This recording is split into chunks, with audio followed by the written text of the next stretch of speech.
Hey guys, this is Tom. So what have we got here?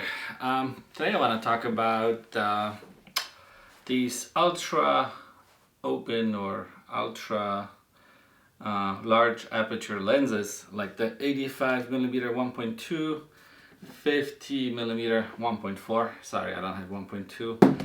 The 24mm 1.4. And then we also have the standard zooms, the 2470. This is the Mark II, the Mark I original. I guess I want to build a case why you would like to buy these prime lenses over these very versatile zoom lenses. Each one of these 1.2 85 or 1.4 85, they're like 15 to 1900 bucks. The 24 is like 1600 bucks, 24 Mark II. Now over here I have probably the cheapest of the bunch is the 51.4. This is the older one. Had this like 10 years or more. This is 300 some bucks. So these are loaners. I don't actually own these because I couldn't really justify the cost. The 50 was so affordable that I could actually justify the cost. Now, why would anybody want to own these? Is it really the low light capability where I can shoot in very low light and be able to, capture details that I otherwise couldn't? And my answer to that would be no. Typically when I buy these for the really creamy portraits, like a really nice bokeh, all these super expensive lenses, they feature like extremely circular aperture blades, like 9 aperture blades, or maybe more even, because that bokeh comes out super perfectly circular, not like hexagonal, which is actually really nice in portraits.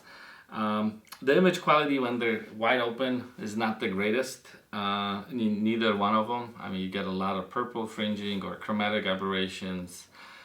Image is almost impossible to be sharp, but it produces really pleasing images. Those issues typically happen only when you're pixel peeping.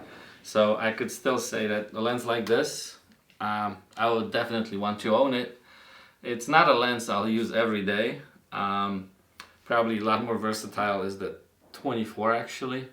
Obviously depends what you shoot. If you shoot a lot of portraits, 85 is great.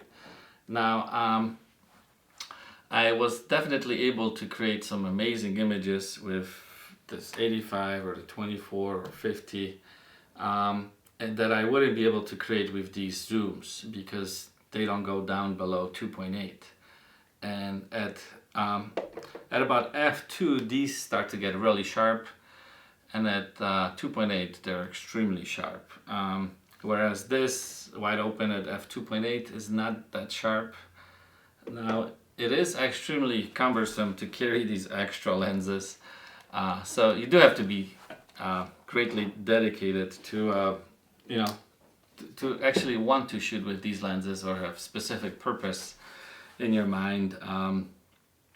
If you own bodies like a D1X, then getting this lens is actually, 30% of the cost of the body. If you own bodies like the 5D Mark IV, which are $3,000, $3,300, now it's getting harder and harder to justify these lenses. If you own like older models, this is the 70, which is a crop sensor. I definitely would not recommend the 85 or the 24 if you have a crop sensor. You're you really have to move up to a full-size body. Now, what's really affordable is a 5D Mark III, and if you couple this, with the 50 or even like an 85 1.8, then you have a really nice affordable package. The 1.8 is like 400 bucks. So getting that lens, gets you like 90% into the territory of this super expensive lens. And that 85 1.8, that's actually a lens on my radar that I'll pick up. It just all depends. If money is no object, then obviously go for the bigger one, or if you actually shoot portraits all the time, that's your bread and butter, then just go for the 1.2. So what kind of images can you expect from the 85mm 1.2?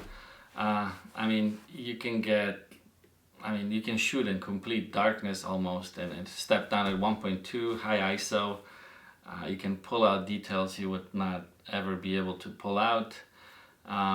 Then again, your blur or bokeh will be so huge that, you know, that plane of focus is only like 2 inches deep. Needless to say, very pleasing images. Now, to actually get these super large lenses like this, it's not really needed nowadays because the cameras are, the ISO noise is so low at high ISO. Like, I remember 10-15 years ago, you couldn't even dream of shooting more than ISO 400. And now you pretty much get the same noise characteristics at ISO 5-6000, which is just mind-boggling. So there's less and less need for these large lenses as far as just getting the shot. You only need them if you're after that specific look of a very shallow depth of field. Focusing on any of these is actually spot on with these Canon cameras. I didn't have any back focus or front focus issues. Didn't have to really do any micro adjustments. The motors actually were pretty quick. They're both, I mean, these lenses, some of them have rubber gaskets on the back. So this prevents any water from leaking into these contacts if you shoot in the rain. The 50 here actually doesn't have weather sealing, so you gotta be careful with that. Well, that's why it's the cheaper lens. This one supposedly has some weather sealing, but there's no rubber gasket in the back. So I would definitely not recommend shooting this in any kind of rain. This is that zoom lens, 24-70 Mark II. That also has a gasket here, so these are more, likely to not sustain any damage when you shoot in the rain. Yeah, I mean, definitely, if you've never touched these lenses, I definitely recommend that you do check them out.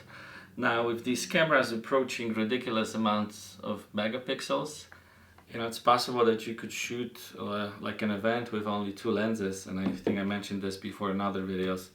I would get like a 24mm and an 85mm lenses, prime lenses, and then with these Canons maybe not so much, but with like a Nikon D850 where you have 45 megapixels, I would just shoot with these 2 primes, and then if I need to, I would just basically crop the image in post.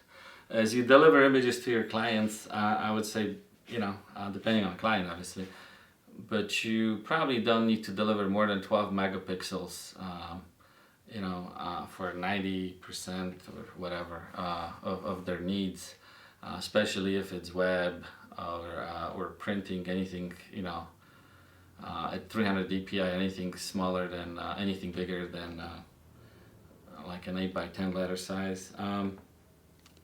So these were just my thoughts on these 2 lenses.